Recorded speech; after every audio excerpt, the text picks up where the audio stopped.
Hello and welcome to this week's biomechanical golf swing analysis. And today we have Ben Lingard. I am Ben Taylor from Tailored Golf doing this. So you'll see that Ben on the left hand side here, I've already drawn a few lines on here and I'll explain what these mean as we go. A little history on Ben and his golf. So loves the game like all of us and shoots around the 90 mark and has played the game for a few years and has some right knee pain and had left hip surgery about 5 or 6 years ago. And other than that, he's a healthy individual, and basically the first thing that I see and look at is setup posture. The last thing I was going to mention about Ben is he's got what we call Schurman's, which is basically in his upper back there is a vertebrae that is a little bit more of a wedge shape rather than a rectangular shape. So that just causes, again, a little bit of a curve in the upper back. And if we get the opposite curve going the other way in the lower back, sort of exaggerated that there a little bit, we get what we call S posture. And basically that's just reducing how easy it'll be to rotate the spine, and it might also put a little bit of extra stress on the back during the golf swing or cause a few compensations. So let's get into it. You'll see the plane line, which is this green one here. The club comes back quite nicely and hips are still staying on the line. You'll see once Ben's arm gets to horizontal here, we draw another line on there to create a wedge. As long as Ben's club comes back within this wedge, you'll hit a nice straight golf shot. So basically this backswing's looking quite good. Keeps going to here. So I'm glad that Ben does swing it what we'd call a good 3/4 length there. Due to some tightness probably through his hip and upper back. If he's swinging it well over full swing, I'd know that he's lost his coil or he's lost his connection between his lower body and upper body. So a nice 3/4 swing works well here for Ben.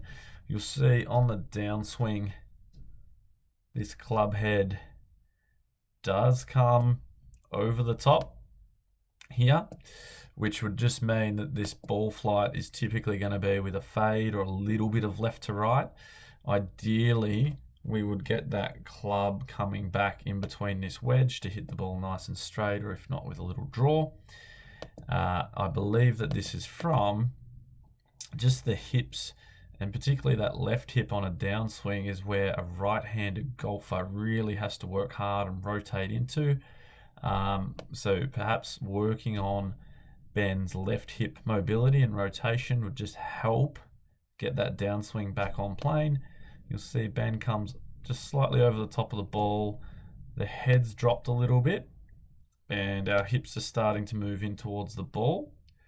This can start to cause back pain and can also cramp the space, meaning that we need to use our hand-eye coordination with our hands to hit the ball straight. So maybe a little inconsistent.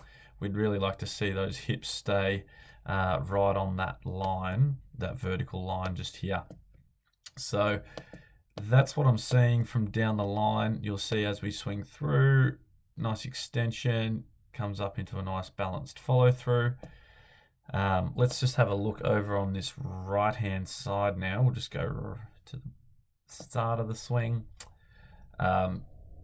You'll see we've drawn the lines on either leg here just to make sure that Ben rotates with the lower body and doesn't sway or slide left or right. So we'll look for that.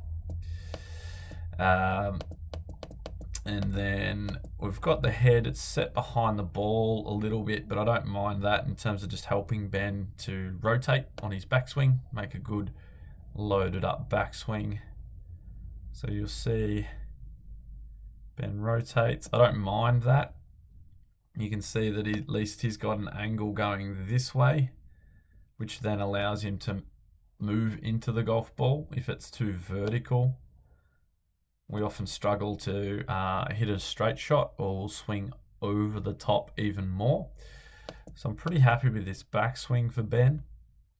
What we'll see in transition, or as he starts to come down, you can just see that his hips and upper body, they turn very similar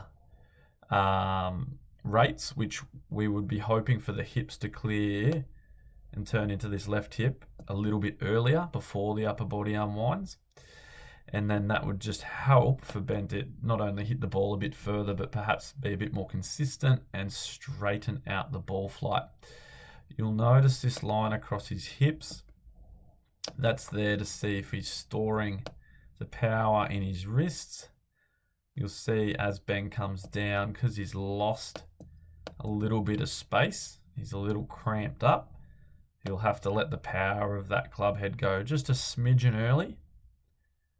And you'll see as he comes through that we do get a little bit of a chicken wing in this left arm. So I'd prefer to see Ben hitting out sort of to that first base, if you're thinking of baseball, just to help him finish in a nice high follow through. And you'll see Ben comes around nicely there.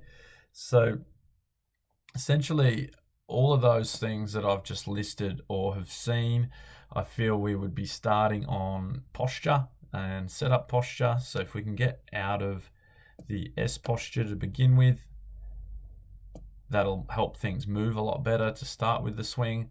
I'd be looking at loosening up through the hips, just so that our backside can stay more on this vertical line, which then allows you to have more space on your downswing, which will then allow you to get that swing plane more in between that wedge on the downswing. So that's what we'll be working with Ben over the next coming weeks on with his golf, and I'm sure that that's going to help him deliver lower scores and just be more consistent. So hope you've enjoyed that video. If you've got any questions, please post them below. I look forward to doing another one next week. And for now, let's work on moving better and playing better.